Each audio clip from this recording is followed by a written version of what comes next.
Dès lundi débutera une opération pilote d'audience foraine dans 3 localités du pays, à Boasso, Agboville et à Dzopé, initiative de l'institution Le Médiateur de la République, annonce faite par le médiateur de la République en personne, Ngolo Coulibaly. La Chambre des comptes de la Cour suprême renforce les capacités des gouverneurs de district et élus locaux. La formation porte précisément sur la gestion des finances publiques locales. Ouverte à jeudi, le séminaire a pris fin ce samedi à Yamoussoukro. L'actualité, c'est aussi la journée nationale de promotion de la santé bucco-dentaire, une journée initiée par le gouvernement en vue d'accroître l'intérêt des populations pour l'hygiène bucco-dentaire.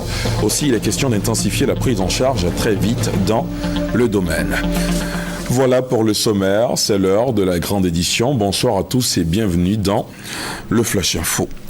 Dans ce 20h, on parlera également agriculture. Ne pensez pas tout de suite à l'agriculture classique, l'activité de culture des terres, mais il faut plutôt entendre l'agriculture qui se rapproche de l'art culturel, l'agriculture qui entre dans le musée des civilisations, un sujet inédit à suivre dans la page culture de cette grande édition. Ce sera avec Sylvie Memel-Kassi, directrice du musée des civilisations de Côte d'Ivoire. Mais avant, on s'intéresse à l'opération pilote d'audience foraine. Elle débutera dès lundi dans 3 localités du pays, à Boasso, Agboville et à Dzopé.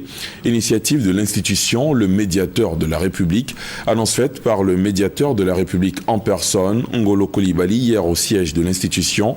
Il a aussi indiqué qu'il s'agit d'une pratique courante dans bien de pays de la sous-région où existent des instances de médiation. Placide Niaoué, Sidonie Davila. Les audiences foraines du médiateur de la République débutent bientôt. L'information a été donnée au cours de cette conférence de presse. Les villes pilotes retenues à cet effet sont Aboasso, Adzopé et Agboville. Pour le médiateur de la République, Ngolo Coulibaly, l'occasion est toute trouvée pour mieux faire connaître cette institution. D'abord, comme vous, de faire en sorte que l'institution soit mieux connue. Donc, si vous regardez bien comment nous avons conçu l'opération, il y aura dans les 5 jours qui seront consacrés à chacune des villes qui ont été retenues comme villes témoins ou villes pilotes pour notre opération, il y a du temps qui sera consacré à la définition du médiateur, ses attributions, son fonctionnement et, comme vous avez vu un peu, son mode de saisine. Nous voulons consacrer du temps à familiariser les gens avec le b.a.-ba de ce qu'est le médiateur de la République et ses fonctions essentielles. Ensuite, nous voulons maintenant recueillir, parce qu'il faut que nous apprenions dans une phase comme celle-ci à susciter de la part de nos concitoyens une réaction de saisine. Le médiateur de la République, Ngolo Coulibaly, entend faire de ces audiences foraines son cheval de bataille pour écouter, conseiller et protéger les populations de Côte d'Ivoire. Le garde des Sceaux, ministre de la Justice, des Droits de l'Homme et des Libertés publiques, a eu un tête-à-tête ce samedi avec le représentant régional de l'ONU-SIDA. Dans la ligne de mire, d'abord, les questions inhérentes aux dernières données statistiques des personnes atteintes du VIH en Côte d'Ivoire. Ensuite, et surtout, le cas des personnes infectées vivant dans le milieu carcéral. Placide Niaoué, Sidonie Davila. Une demi-heure, c'est le temps de l'audience accordée par Nyenema Mamadou Coulibaly, ministre de la Justice, des Droits de l'Homme et des Libertés publiques, au directeur régional de l'ONU-SIDA. Mamadou Ponzio Diallo était accompagné à cette audience par Tamsir Sall, représentant résident de l'ONU-SIDA au Togo. Il a fait un rapport sur l'indice composite de la politique de lutte contre le sida en Côte d'Ivoire. Le domaine d'intérêt de l'ONU-SIDA, la lutte contre cette pandémie, connaît une progression importante et positive en Côte d'Ivoire. L'accès au traitement pour les personnes vivant avec cette maladie, ici en Côte d'Ivoire, auprès de 6 Ivoiriens sur 10 victimes de cette maladie sont sous traitement avec des ressources du gouvernement ivoirien ou des ressources que le gouvernement mobilise auprès de ses partenaires au développement. Sur le front de la lutte pour l'élimination de la transmission de la maladie de la mère à l'enfant, la Côte d'Ivoire fait aussi figure de pionnière dans la région, parce que 7 femmes ivoiriennes enceintes sur 10 porteuses de la maladie sont sous traitement afin d'éviter qu'elles ne transmettent la maladie à leurs enfants. La lutte contre le VIH-Sida en Côte d'Ivoire repose essentiellement sur une stratégie décentralisée et multisectorielle. La société civile est également fortement impliquée pour soutenir et compléter les actions gouvernementales. Cet élan collectif de renforcement de la riposte nationale bénéficie du soutien du secteur privé à travers les fêtières que sont la Coalition des entreprises de Côte d'Ivoire pour la lutte contre le VIH-Sida et la Confédération générale des entreprises de Côte d'Ivoire. La Chambre des comptes de la Cour suprême renforce les capacités des gouverneurs de district et élus locaux. La formation porte précisément sur la gestion des finances publiques locales. Ouverte à jeudi, le séminaire a pris fin ce samedi à Yamoussoukro. On se rend de ce pas dans la capitale politique retrouvée, Maïsako. Les gouverneurs de district et les élus locaux viennent d'être mieux outillés en matière de gestion des finances publiques. La formation a été assurée par la Chambre des comptes de la Cour suprême. Le séminaire s'est bien déroulé selon le président de cette juridiction. Les élus ont écouté le message de la Cour suprême et nous sommes sûrs qu'ils en feront un bon usage. Le représentant de l'Union des villes et communes de Côte d'Ivoire, également porte-parole des élus au gouverneur de district, a abondé dans le même sens. Hubert Amani a toutefois fait une doléance. L'organisation très prochaine par le ministère d'État, ministère de l'Intérieur et de la Sécurité, notre tutelle, et le ministère de l'Économie et des Finances, un séminaire pour évoquer plus largement les préoccupations des élus locaux. Les participants ont salué la tenue de la rencontre. Le président de la République, lors de la tournée dans le Tonpi, a eu à affirmer, il a dit qu'il donnerait beaucoup plus de moyens aux collectivités territoriales pour travailler, pour remplir la mission vis-à-vis des populations, mais que ces moyens seront accompagnés par un plus grand contrôle. Donc il était important que les élus locaux connaissent les moyens, les procédures de ce contrôle. Ce séminaire nous a permis d'exprimer nos besoins vis-à-vis de nos gouvernants, de nos décideurs. Aujourd'hui, nous savons vraiment nos droits, nos devoirs et nos limites. Et en plus, les sanctions vraiment qu'un chef de collectivité encourt aujourd'hui désormais lorsque les deniers publics vraiment sont mis à mal. Les responsables de la Chambre des comptes, haute juridiction financière de la Cour suprême, ont pour leur part réitéré leur disponibilité pour contribuer au renforcement des capacités des responsables des collectivités territoriales. L'actualité politique nationale est toujours marquée par l'appel de Daoukro. Le ministre d'État, ministre de l'Emploi, des Affaires sociales et de la formation professionnelle Moussa Dosso était en tournée d'explication du dit appel à Mankono. Il a invité la population du centre-nord du pays à adhérer pleinement à cet appel qui, pour lui, permettra au président Ouattara d'achever le projet de développement de la Côte d'Ivoire. Sissé Ibrahim Kader, Sogodogo. Le ministre d'État, ministre de l'Emploi, des Affaires sociales et de la formation professionnelle, Moussa Dosso, a sillonné la région du Béré afin d'informer et de sensibiliser la population sur l'appel de Daoukro. De Kounaïri à Mankono, en passant par Dianra, Moussa Dosso a expliqué aux populations que cet appel est un signe de réconciliation et de cohésion. Selon le ministre d'État, accorder un deuxième mandat au président de la République, Alassane Ouattara, c'est lui permettre également d'achever les grands chantiers qu'il a entamés. Depuis 1958, quand le président de la République, feu Houphouët-Boigny, a demandé à l'ensemble des partis politiques une fusion-union, et on a vu ce que ça a pu avoir comme impact sur le développement politique, social et bien sûr économique. On a parlé du miracle ivoirien, l'appel de Daoukro de 2014. Si cela est bien compris des populations, eh bien en 2015, nous irons comme un seul homme voter une personne, c'est le docteur Alassane Ouattara, pour lui donner un deuxième mandat afin de poursuivre l'œuvre gigantesque qu'il a commencé au profit de la population de Côte d'Ivoire. Les différents responsables du RHDP de la région du Béré ont promis d'être les relais de cet appel historique lancé par le président Henri Konan Bédié. Lors de cette tournée, l'on a pu remarquer la présence de nombreux militants du Front populaire ivoirien, FPI. Des chants et danses du terroir Koyaka ont marqué aussi cette tournée de sensibilisation et d'information sur l'appel de Daoukro dans la région du Béré. En bref et en image, le ministre d'État, ministre de l'Intérieur et de la Sécurité, Ahmed Bakayoko, était dans le département de Grand Laou dans le cadre d'une visite de travail. L'objectif était de booster les différents chantiers de développement de la région des Trois Eaux. À cette occasion, le ministre d'État a procédé à la mise sous tension électrique de 2 villages. Il a également procédé au lancement des travaux de l'Institut ivoirien des collectivités locales. Ahmed Bakayoko a aussi fait un don de 100 tables à banc au lycée moderne à Ucher-Assouan de Grand Laou avant d'avoir des rencontres avec les chefs traditionnels et les guides religieux. Sa visite de travail a été marquée par un meeting qu'il a animé ce matin au stade Henri Conan Bédié de Grand Laou. Le compte rendu complet d'Abou Sanogo dans nos prochaines éditions. Avant-hier a été célébrée la journée nationale de promotion de la santé bucco-dentaire, une journée initiée par le gouvernement en vue d'accroître l'intérêt des populations pour l'hygiène bucco-dentaire.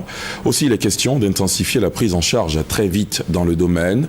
Le programme a été marqué par une campagne de sensibilisation tenue à l'hôpital général de Marcory. Herman Niamien. Une séance de sensibilisation à la santé bucco-dentaire et de dépistage gratuit à l'hôpital général de Marcory. Elle s'inscrit dans la célébration de la journée nationale de promotion et de santé bucco-dentaire. Une journée initiée par l'État pour accroître la fréquentation des services et aussi pour améliorer les connaissances et intensifier la prise en charge précoce des malades. Cette journée permet aussi aux patients, aux malades de se rapprocher davantage des dentistes. Et surtout de recevoir l'information sur l'état de santé bucco-dentaire. Quand j'ai pas mal, je ne viens pas. Seulement quand j'ai mal que je viens, assez fréquemment. Depuis que j'ai eu mal et qu'on m'a soigné là, aujourd'hui avec l'occasion je suis venu, sinon je n'ai pas l'habitude de venir voir le dentiste. Comme ces patients, nombreux sont les Ivoiriens qui ne fréquentent pas les services bucco-dentaires. Ici, à l'hôpital général de Marcory, selon les responsables, le service reçoit à peine 250 patients par an pour une commune estimée à plus de 350 000 habitants. En moyenne, nous avons 250 patients environ par mois, ce qui fait une dizaine de malades par jour. Cette séance de sensibilisation a été aussi l'occasion pour les initiateurs de montrer les techniques de brossage des dents et aussi de prodiguer des conseils aux populations. Le mouvement du bas ne correspond pas du tout au mouvement du haut. Donc en bas, je fais ça. En haut, je vais faire plutôt ça. Dans le vide, ça. Dans le vide, il ne faut surtout pas faire ça. La carie dentaire peut tuer, il ne faut pas négliger, même si ne serait-ce qu'un petit trou dans la dent, ça peut dégénérer et entraîner la mort. Donc il faut que les populations prennent l'habitude d'avoir un chirurgien dentiste, parce qu'il ne faut pas se promener de praticien en praticien. Faire au moins tous les 6 mois une consultation, faire un détartrage, ce qu'on appelle le nettoyage des dents. Plus de 50% de personnes dans le monde sont atteintes de caries dentaires. En Côte d'Ivoire, la prévalence chez les enfants de 12 ans est de 62,4%, dont 75,2% à Abidjan et 47,4% pour le reste du pays. L'hôpital général de Bingerville célèbre l'excellence professionnelle, désigné successivement hôpital de référence et prix d'excellence 2014. Ce centre de santé vient de célébrer ses meilleurs agents. Serge Colléa. Meilleur hôpital général de la région sanitaire Abidjan 2 en 2012, hôpital de référence du district sanitaire Cocody Bingerville, érigé en structure de santé de niveau 2 en 2013. L'hôpital général de Bingerville a également remporté à travers son directeur, le docteur Paulin Christian Deka, le prix d'excellence 2014 décerné par le président de la République. Le président a dit que d'ici 2020, la Côte d'Ivoire doit être émergente. Et nous, c'est un mot d'ordre qu'il a donné et nous suivons cela. En tout cas, Bingerville aujourd'hui, c'est un hôpital d'excellence. Pour maintenir le cap et rester dans cette dynamique, les meilleurs agents de santé de l'hôpital sont honorés. Compétences, dynamisme, rigueur, ponctualité, bon accueil sont quelques-uns des critères de sélection des 10 meilleurs praticiens de l'hôpital général PMI de Bingerville. Ce directeur, il a vraiment changé notre façon de travailler. Nous accordons beaucoup d'importance à l'excellence et la qualité des soins qui seront prodigués aux patients. Il faut que les patients qui arrivent chez nous repartent vraiment satisfaits. L'ambition du ministère de la Santé, c'est de faire en sorte que tous les établissements de la Côte d'Ivoire suivent cet exemple. Un bloc opératoire équipé de 2 salles d'opération, une salle d'accouchement et bien d'autres équipements de pointe font de l'hôpital général de Bingerville un pôle d'excellence en matière de santé. La ville de Tengrela vient de célébrer ses nouveaux bacheliers. Ils sont 105 au total. À cette occasion, chaque nouveau bachelier a reçu des kits scolaires et des dons en espèces. La cérémonie de récompense a eu lieu ici à Abidjan, précisément à Djamé. Le point de Patricia Oumou-Etia. Cadres et élus ont pris part à cette journée de dons dans la région de la Bagoué. Les heureux bénéficiaires sont les nouveaux bacheliers de Tengrela. 105 au total. Ils ont reçu des kits scolaires et des biens en espèces. Le donateur, le parrain de la cérémonie, Berté Ibrahim, directeur général de l'ONEP. Il exhorte ses filleuls au travail afin d'être des exemples pour les générations futures. Autre étape de cette journée, une conférence sur le thème « Quelle stratégie d'insertion des diplômés par l'auto-emploi ?» Conférence animée par Bamba Lassina, directeur général du Fonds de la jeunesse FNJ. L'association estudiantine scolaire de Tengrela et les ressortissants de la ville ont équipé la bibliothèque du lycée moderne de Tengrela. D'autres activités ont été menées, notamment le dépistage des enfants malnutris et la prise en charge des extraits date de naissance de plus de 1141 enfants en avril 2014. Chaque année, l'Afrique et singulièrement la Côte d'Ivoire consacre une journée à la statistique. En cette année 2014, le pays n'a pas dérogé à la règle. Pour cette édition, les statisticiens se sont préoccupés du libre accès aux données statistiques pour aider les citoyens à comprendre les décisions des gouvernants et participer au développement de la Côte d'Ivoire. Le compte-rendu de Noël Niagno. La statistique, la science des chiffres, une culture étrangère à l'Afrique. Quand vous allez dans une famille, vous demandez, vous êtes combien? On a peur de dire combien on est. On va parler de bouts de bois. Nous sommes 5 bouts de bois, nous sommes 6 bouts de bois. Et tout ça là montre que la statistique n'est pas une pratique, n'est pas la pratique africaine. L'Afrique moderne, quant à elle, veut rompre avec cette approche parce que contre-productive. Tous les ans, l'Afrique consacre une journée à la réflexion sur la statistique pour faire le point de l'année écoulée, apprécier le chemin parcouru, identifier les freins. En 2014, la Côte d'Ivoire porte sa réflexion sur des données en accès libre pour la participation inclusive et la responsabilité, ou la préparation d'un nouveau type de citoyen apte à comprendre les décisions du gouvernement et à en faire un usage conséquent. Pour ce faire, 2 exigences sont à respecter. Les statistiques, quand elles sont produites, doivent être mises à la disposition de tous les citoyens. Ce n'est pas seulement pour l'administration, c'est pour tous les acteurs du développement. Si ce n'est pas fait, alors ce n'est pas des statistiques. Deuxième approche, on dit que la statistique est chère.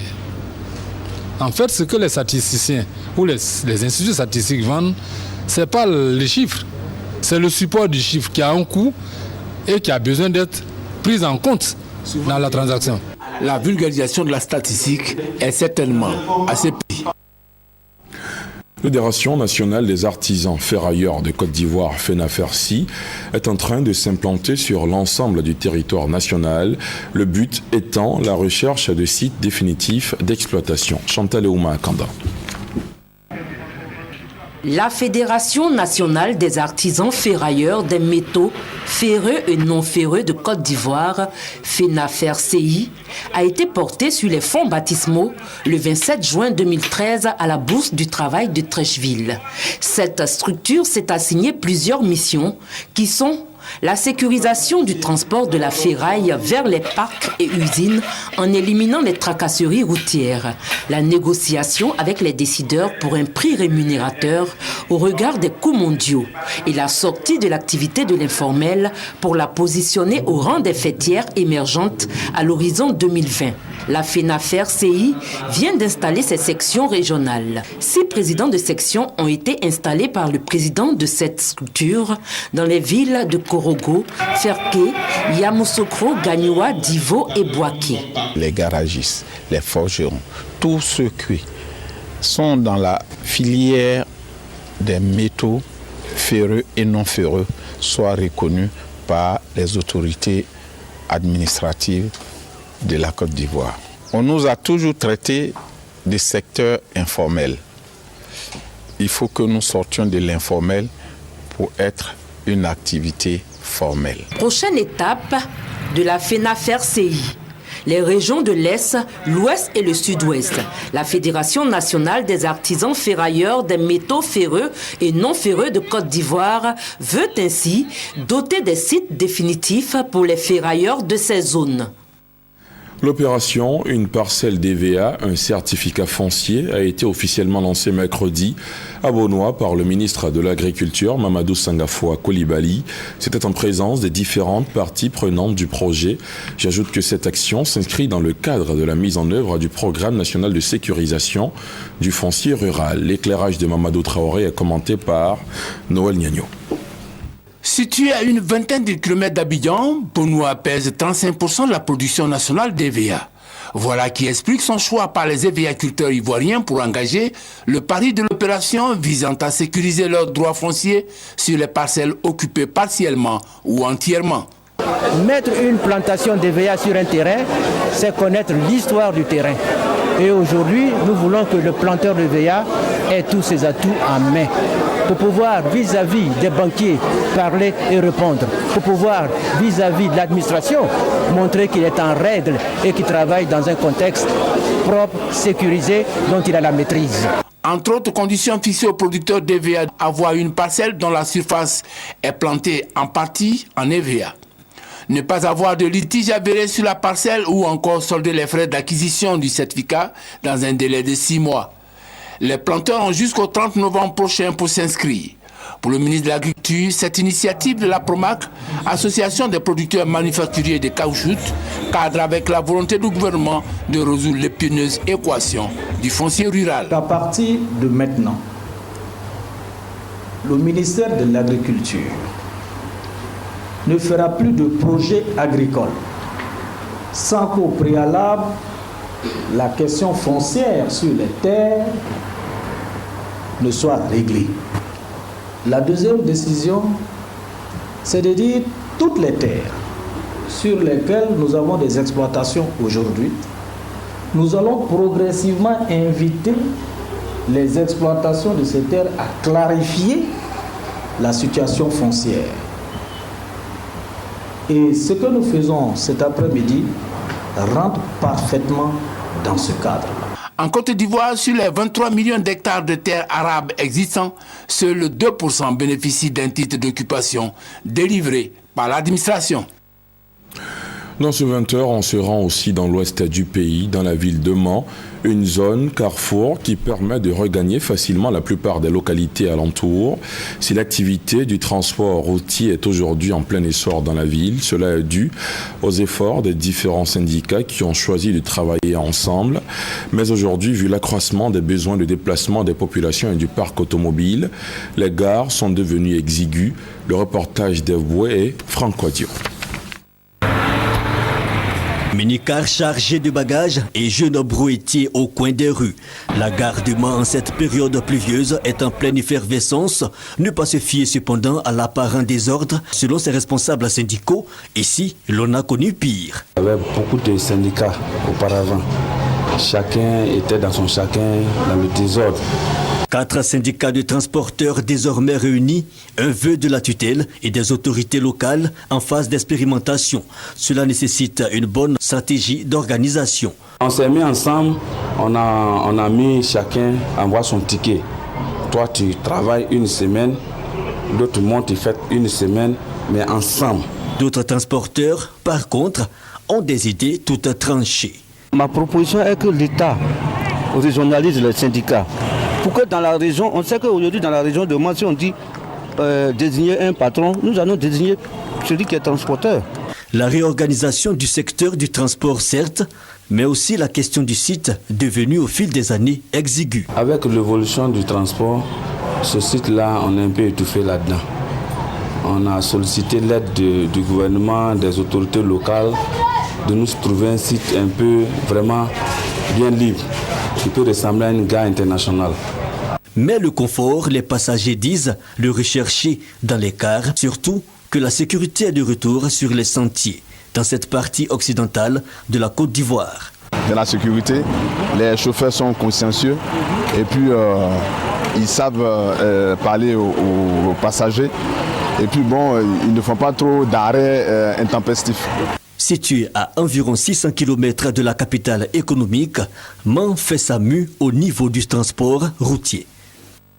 En partance pour Dabou ce samedi matin pour couvrir le meeting de soutien à l'appel de Daoukro, l'une de nos équipes s'est vue confrontée à une situation irrégulière sur la voie.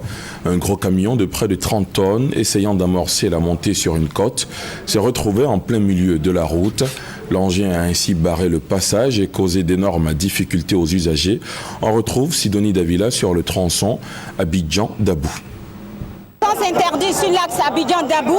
La raison, depuis hier à 23h, la voie a été obstruée par ce camion que vous voyez de près de 30 tonnes, obligeant tout usager à marcher ou à se frayer un chemin dans la brousse. Occasion pour les jeunes de la région d'instaurer un péage. Pour que les gens puissent circuler, nous avons pris du matin sur une tronçonneuse, dégager une voie ici. Donc c'est pour cela que nous demandons seulement quelque chose pour boire l'eau. C'est pour ça que nous voulons que les voitures passent ici ce matin. On me demande 2000 francs. Moi, je n'ai pas les 2000 francs. Les populations, elles, exténuées par la marge que leur impose cet incident, ne décolèrent pas. On a deux comptes enterrés. On n'a plus de marche à pied. Ce qu'on espère tout simplement qu'on vienne décarter la situation, ça fait un gros manque à gagner. Toutes les activités sont bloquées. Pour les forces de l'ordre, déjà à pied d'œuvre, il est plutôt question de patience. Alors nous sommes arrivés sur les lieux, on a fait mes épiers, on a appelé les secours, notamment la SOAD pour dégager les lieux pour permettre le passage des gens. La SOAD est déjà là, mais comme il y a l'embouteillage, ils sont en train de trouver une issue pour venir patienter. C'est donc aux environs de 12 heures que la souffrance des usagers a pris fin. Une situation confortable pour eux, certes, mais créant ainsi autre désagrément. L'embouteillage occasionné par la file d'attente de nombreuses voitures depuis de longues heures. Pour une solution durable, les populations souhaitent une implication des autorités. Cet incident a eu raison de la cérémonie relative à l'appel de Daoukro qui devrait se tenir ce samedi matin à Dabou. Le ministre Cissé Bakongo, parrain de la cérémonie, a dû rebrousser chemin. La manifestation a été reportée à une date ultérieure.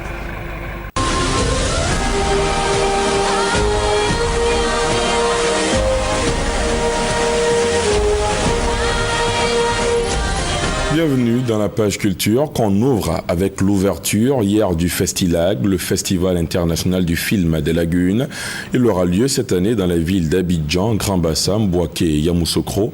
Le compte rendu de Serge Colléa.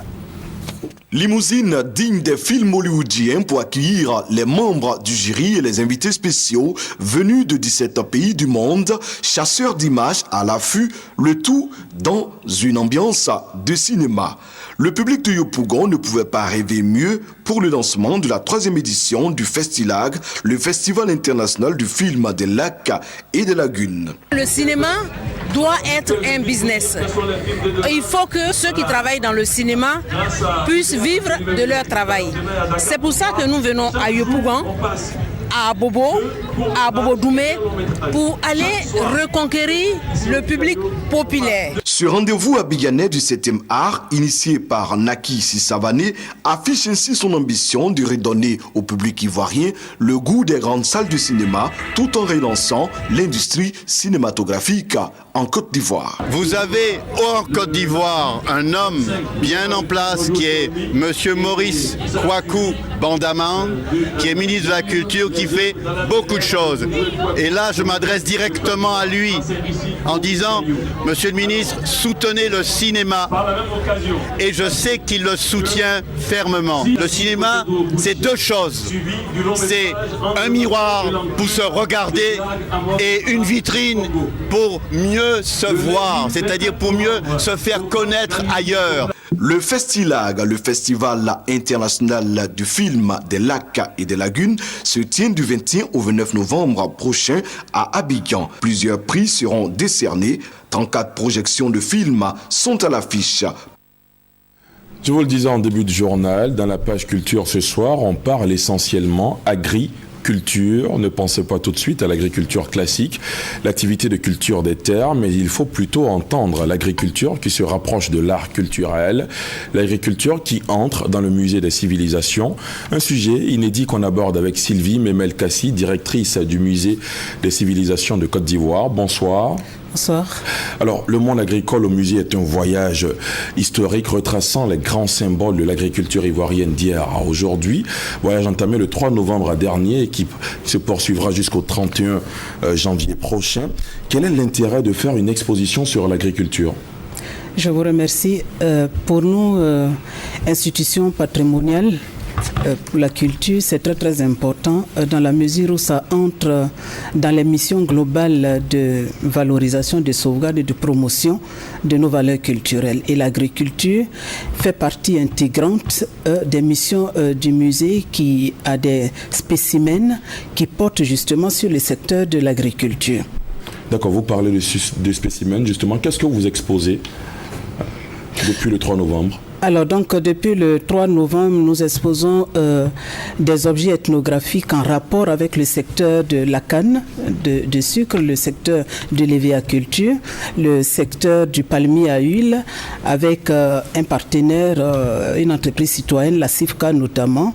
Et nous sommes en train de montrer à toute la population que la culture du travail matérialisée par un certain nombre d'objets que nous avons sur le monde agraire aujourd'hui est exposé au musée, la houe, la hotte rigide, les paniers de conservation.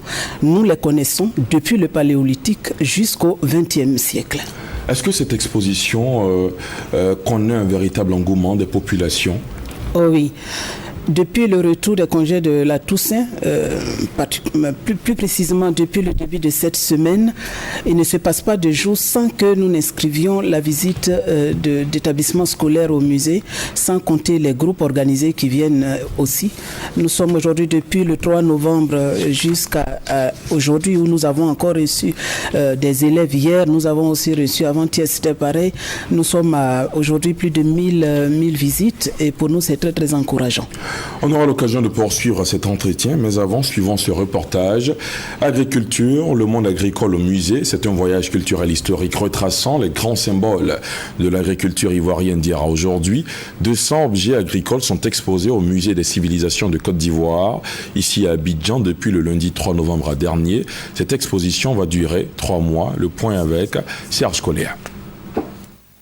200 objets et outils servant pour les travaux champêtres. Une série de photos de Johanna Choumali fixant le quotidien des femmes rurales plonge le visiteur dans l'univers des grandes plantations et cultures agricoles. Agriculture, le monde agricole au musée. Un voyage historique qui marque une halte à chaque grande étape de l'évolution du travail du champ. Archéologie et histoire montrent les objets et outils d'hier à aujourd'hui.